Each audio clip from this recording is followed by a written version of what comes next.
lovies, look at this little cutie. So I am going to add just a tiny little bit of, let me grab really quick.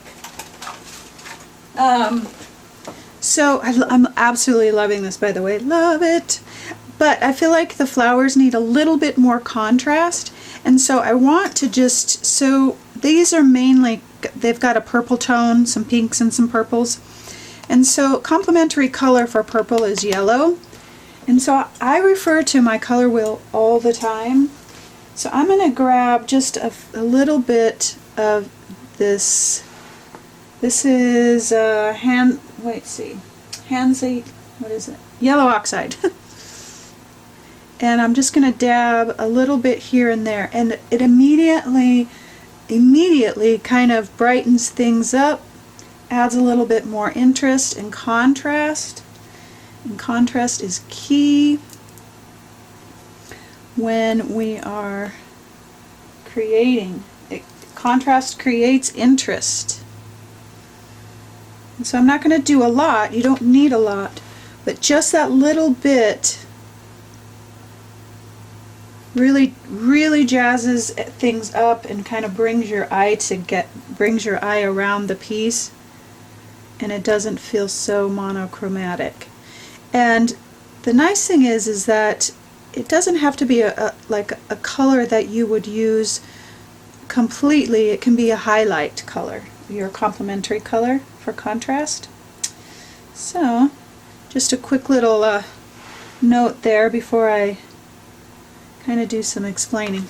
Perfect. Love, love, love. Alright, so I just laid the background papers down, and I knew I was going to be covering most of it up, but I did this paint peel kind of technique that I have used before to kind of bring up that background again, and all I did was put alcohol down on top of my semi-dry paint, and it kind of peels up when you lay it down, and it kind of peels up, so you don't really know what you get, and I love that. So it did bring that up so you can still see some of the papers underneath. You can see a lot of the papers underneath here, and especially in the heart. It's just good stuff. Lots of vintage papers and things like that. Let's see, stencils I used is this is Garden, in the Garden, Garden 2. This is a bunch of Flower Gangs. Flower Gang 4, I think this is. The newest Magnolia stencil and Flower Gang 5 stencil. And I just want to say that use your stencils as a guide. So if you were to look at this, you wouldn't necessarily say that these are stencils, because I've used them as my guide. I didn't go much bigger. I didn't do a whole lot to them except dab some paint and things like that. And the leaves underneath could barely poke out, but they add depth to what's underneath the flower so that you feel like there is greenery coming out. So look at your stencils as a composition and as a guide, and then embellish from there. I did use some glazing, some umber, and kind of a black mix to kind of shade here and to go over the background.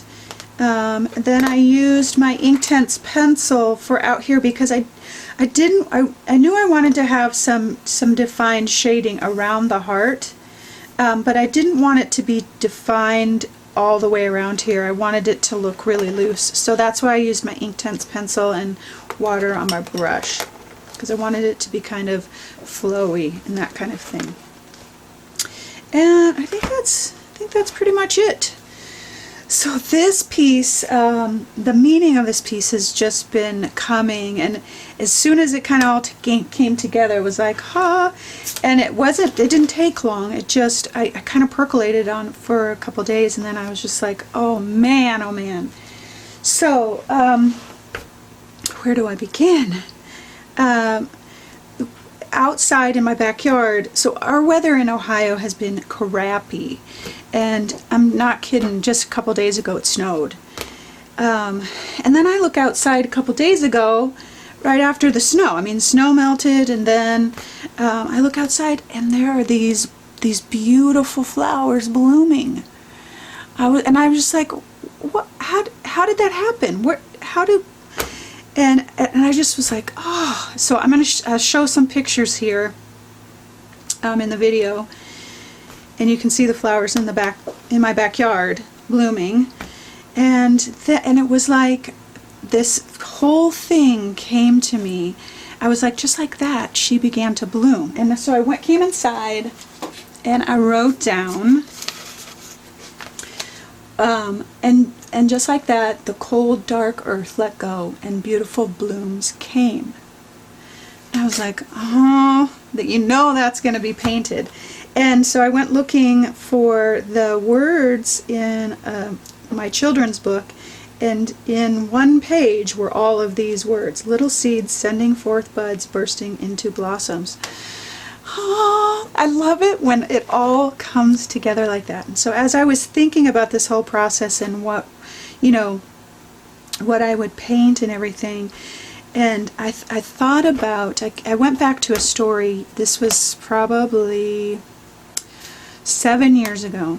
7 years ago, I was cleaning out my studio, art space, stuff like that, and I have stacks of journals from when and not art journals, but just writing, and starting from back when I was 18. So I have tons of them, and it just it's just day after day after day of my life and my struggle and my stuff and my things, and then it evolved into art. Back then, art journaling wasn't the thing. And as I was cleaning some of these journals and kind of replacing them and everything, it fell open to a page, and I had pencil drawn in a heart that was broken. And I thought about how and the journal entry was from 2003, and this is many years later. This is 10 years later. I read the journal page, and I've sketched in this broken heart and some doodles around it, and then in the journal page I had written, "Will my heart ever heal? How do I let go of the pain, or will it let go of me? Will all the pieces ever go back together? I'll keep going, crying and smiling all at the same time." And I just stopped, and I was now 10 years later after it immediately took me back to that place of that pain and that stuff, and I said to myself, oh my gosh, I haven't felt that way in so long. And all of this came together. I love it when that happens, because just like the earth let go, the cold, dark earth let go, and suddenly the blooms came. That's how healing happens. I'm getting all choked up because it's happened to me so many times. There was a point in my life where I thought, I'm just forever in the darkness. I'm just forever in pain. And in my writing, I said, I'm just going to keep going, crying and smiling at the same time. And that's what we do. We deal with the pain, and we deal with life. You have to keep going. And all of a sudden, one day, you realize, it's like the light came on. I'm not in pain anymore. I'm not hurting. I'm healing. And my question was, does a heart ever go back together? Will I ever heal? Yes, I healed. Does it go back together the same? No, it doesn't. But that's okay. It doesn't go back the same in a good way. We've learned, we've grown, we've matured, we made mistakes or learned lessons or whatever it is, and we're healed differently and better if we allow it. Oh, I'm so excited about this whole piece. And so the dark out here represents the cold, dark earth, and this is our broken, blooming heart, healed and back together, and enriched, and new buds are bursting forth. New great things are happening in your life, in my life. And I thought, when I when I read that journal page and I realized that I wasn't there anymore, it was like a celebration. And I didn't even notice it. I didn't even notice where I was until I had a chance to remember. So if you're in that dark, cold place, please, please know that if you keep going and you keep crying and smiling and feeling the pain and doing the work and healing and walking your walk and honoring yourself and your soul and your journey, the blooms, the buds, the earth is going to let go and things are going to bloom again. And if you're in a great place, remember those times. Remember the lessons. Be reminded of where we were and where you are and how much you have grown, and write it down or paint it. It's even today, as I was reliving all of those pieces of my journey, it emboldened me and made me passionate and just so excited about the journey and how it's never perfect and it's never always great, and there are really low times and brokenness and hardship and deep, deep sorrow, and there's also beauty and grace and love and blooming beautiful things. Oh, loves, you are so loved, and if you're in that dark place, don't give up.